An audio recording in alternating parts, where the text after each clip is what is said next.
गीता पहली सीख है, सिर्फ मुर्दों को आराम है। जिंदगी संघर्ष का दूसरा नाम है। कभी अगर आपको जीवन की स्थितियों पर रोना आए तो एक बार श्री कृष्ण की जीवनी पर नजर जरूर डाल लें। रोना बंद कर देंगे आप। श्री कृष्ण ने एक जेल में जन्म लिया था और जन्म लेने के तुरंत बाद ही उन्हें रात में ही उफनती यमुना पार कर गोकुल ले जाया गया। तीसरे दिन ही राक्षसनी पूतना उन्हें मारने आ पहुंची और यहां से जो संघर्ष का सिलसिला शुरू हुआ वह देह त्यागने तक बना रहा। भगवान श्री कृष्ण का जीवन कहता है, आप कोई भी हो, संसार में आए हैं तो जब तक जीवन है आपको संघर्ष करना ही होगा। वे चाहे श्री कृष्ण हो या पुरुषोत्तम श्री राम, मानव अवतार लेकर परमात्मा भी सांसारिक चुनौतियों से बच नहीं पाए। लेकिन श्री कृष्ण ने कभी किसी बात की शिकायत नहीं की। हर परिस्थिति को जिया और जीता। श्री कृष्ण कहते हैं, परिस्थितियों से भागो मत, उसके सामने डटकर खड़े हो जाओ, क्योंकि कर्म करना ही मानव जीवन का पहला कर्तव्य है। हम कर्मों से ही मुश्किलों को जीत सकते हैं। गीता दूसरी सीख है शिक्षा वही जो अज्ञान घटाए, कौशल बढ़ाए। श्री कृष्ण ने अपनी शिक्षा मध्य प्रदेश के उज्जैन में सांदीपनी ऋषि के आश्रम में रहकर पूरी की थी। कहा जाता है कि 64 दिन में उन्होंने 64 कलाओं का ज्ञान हासिल कर लिया था।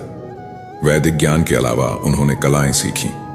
शिक्षा ऐसी ही होनी चाहिए जो हमारे व्यक्तित्व का रचनात्मक विकास करे। संगीत, नृत्य, युद्ध सहित 64 कलाएं कृष्ण के व्यक्तित्व का हिस्सा बनी।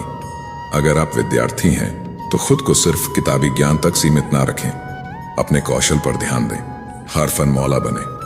अगर आपके बच्चे स्कूल में पढ़ते हैं तो उन्हें अपने व्यक्तित्व को कौशल समृद्ध करने को प्रोत्साहित करें। उनमें कोरा ज्ञान ना भरें। उनकी पढ़ाई ऐसी हो कि उनकी रचनात्मकता को नए आयाम मिले। गीता तीसरी सीख है, प्रेम बचा रहेगा शेष। रिश्तों में करें निवेश। कृष्ण ने जीवन भर कभी उन लोगों का साथ नहीं छोड़ा जिनको मन से अपना माना। अर्जुन हो, सुदामा या फिर उद्धव, श्री कृष्ण ने जिसे अपना मान लिया उसका साथ जीवन भर दिया। रिश्तों के लिए उन्होंने कई लड़ाइयां लड़ी और रिश्तों से ही कई लड़ाइयां जीती। उनके जीवन का सीधा संदेश है, सांसारिक इंसान की सबसे बड़ी धरोहर रिश्ते ही हैं। अगर किसी के पास रिश्तों की थाती नहीं तो वह इंसान संसार में अच्छा जीवन नहीं जी सकता। इसलिए रिश्तों को दिल से जिएं और उन्हें प्रेम से भरपूर बनाए रखें। गीता चौथी सीख कहती है, शांति की चाह बनेगी उन्नति की राह। श्री कृष्ण ने महाभारत का युद्ध होने से पहले शांति के लिए पांडवों और कौरवों के बीच मध्यस्थता की। हालांकि दोनों ही पक्ष युद्ध लड़ने के लिए आतुर थे, लेकिन श्री कृष्ण ने हमेशा चाहा कि कैसे भी युद्ध टल जाए। सबक यही है कि झगड़े से कभी समस्याओं का समाधान नहीं होता। शांति के मार्ग पर चलकर ही हम समाज का रचनात्मक विकास कर सकते हैं। श्री कृष्ण ने समाज के लिए और मन के लिए शांति को ही सर्वोपरि कहा। उन्होंने समझाया कि कोई भी परेशानी तब तक मिट नहीं सकती जब तक शांति ना हो। शांति से ही सुख मिल सकता है, वह चाहे वैयक्तिक हो या समाज की। शांति से ही उन्नति संभव है।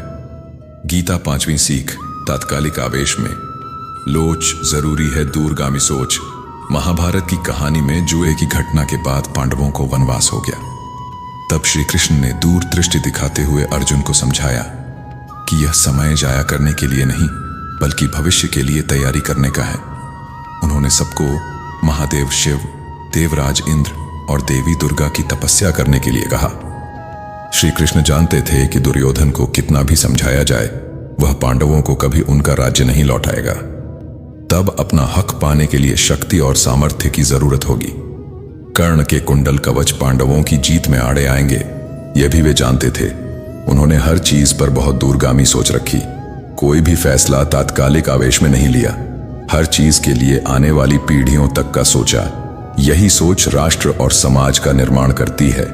गीता सीख नंबर 6, मन की शांति रहे चिर, दिमाग रहे स्थिर। श्री कृष्ण को क्रोध दिलाने वाली, उन्हें अशांत करने वाली घटनाएं बार बार हुई। शिशुपाल पांडवों के राजसूय यज्ञ में कृष्ण को अपशब्द पर अपशब्द कहता रहा। छोटा भाई था लेकिन उसने मर्यादाएं तोड़ दी। पूरी सभा चकित थी, कुछ क्रोधित भी थे, लेकिन श्री कृष्ण शांत रहे, मुस्कुराते रहे। शांति दूत बनकर गए तो दुर्योधन ने खूब अपमान किया। कृष्ण शांत रहे। अगर हमारा दिमाग स्थिर है, मन शांत है, तभी हम सही फैसले ले पाते हैं। आवेश में हमेशा हादसे ही होते हैं। विपरीत परिस्थितियों में भी कभी विचलित नहीं होने का गुण कृष्ण से बेहतर और कौन सिखा सकता है।